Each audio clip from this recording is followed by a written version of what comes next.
A Bíblia é considerada por muitos um livro infalível, repleto de relatos que exaltam a onipotência divina.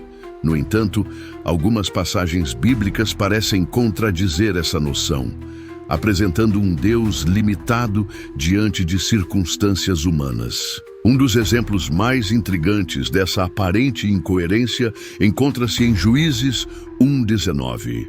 E foi o Senhor com Judá que despovoou as montanhas. Porém, não expulsou os moradores do vale, porquanto tinham carros de ferro. Este versículo desafia a crença fundamental da onipotência divina. Se Deus é verdadeiramente todo-poderoso, por que a presença de meros carros de ferro representou um obstáculo intransponível para ele? A questão se torna ainda mais instigante quando consideramos que, em outras passagens, Deus demonstra suposto domínio absoluto sobre a natureza e as forças militares. No episódio da abertura do Mar Vermelho, Êxodo 14, 21, 31, Deus derrota o exército egípcio. Em Josué 10, 13, ele faz o sol e a lua pararem para favorecer os israelitas na batalha.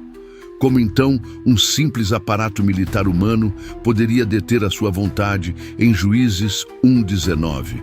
Esse trecho sugere um Deus seletivamente poderoso, cuja força parece oscilar conforme a narrativa exige.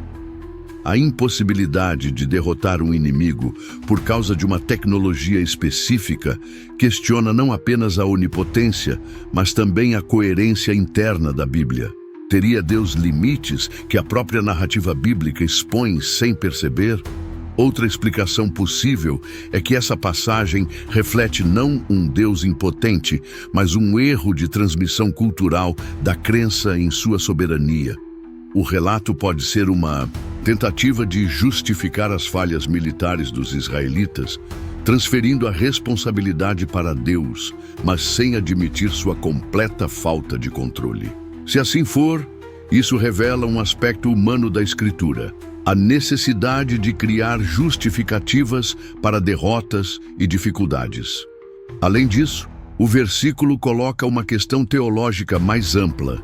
Se Deus permitiu que o povo de Judá não conquistasse o vale por causa dos carros de ferro, então há limitações sobre o que ele pode ou quer fazer? Ou será que ele escolhe arbitrariamente onde agir, tornando sua onipotência apenas uma ferramenta narrativa, ativada e desativada conforme a necessidade? O problema da onipotência divina, levantado por este trecho de Juízes, vai além da crítica isolada a um versículo. Ele toca na questão central da coerência bíblica e da teologia que dela se deriva. Afinal, um ser verdadeiramente onipotente não deveria ter dificuldades diante de tecnologia alguma, muito menos uma tão rudimentar como a de carros de ferro. Se a Bíblia se contradiz sobre um atributo tão fundamental de Deus, como pode ser considerada uma fonte infalível de verdade? Esse questionamento não é um ataque gratuito à fé, mas um convite à reflexão racional sobre as bases das crenças que moldaram sociedades inteiras. Se a suposta onipotência de Deus pode ser limitada por algo tão mundano, então talvez seja o momento de reavaliarmos até que ponto a noção de um Deus todo-poderoso se sustenta à luz das próprias Escrituras.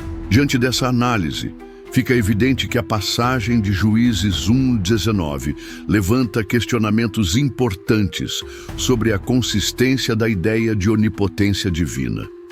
Se um simples carro de ferro pode frustrar a vontade de Deus, então ou sua onipotência é relativa, ou a narrativa bíblica não pode ser considerada um relato infalível. Essa contradição não apenas desafia a lógica interna das Escrituras, mas também convida a um exame crítico das bases teológicas que sustentam a fé de milhões. Ao invés de aceitar dogmas sem questionamento, talvez seja mais coerente encarar tais incoerências como reflexo da natureza humana na construção das crenças religiosas. Afinal, Se um Deus onipotente pode ser limitado, então talvez ele não seja tão onipotente assim.